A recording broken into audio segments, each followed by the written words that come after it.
So imagine it. This is the way I try and set up. The reason I try and say lots of different things is sometimes I try and imagine what a horse goes through. So I try and get people to imagine what they go through so they can feel what the horse feels a little bit, so they can be a little bit compassionate about it, about what they're going through.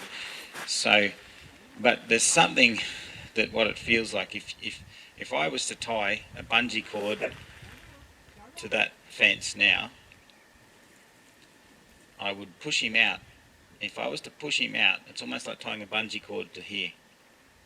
And if I keep pushing him and pushing him and pushing him, it gets slowly tighter and tighter and tighter until he steps over the top of a hare and the hare goes boom.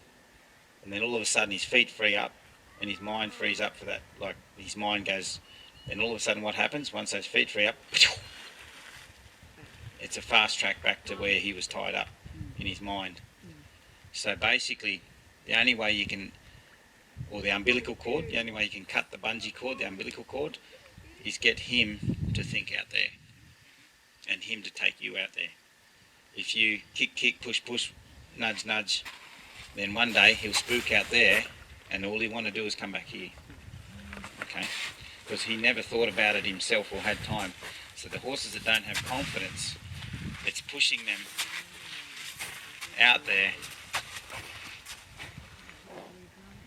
You keep a horse's thoughts somewhere long enough, they're going to start to go towards their thoughts, aren't they?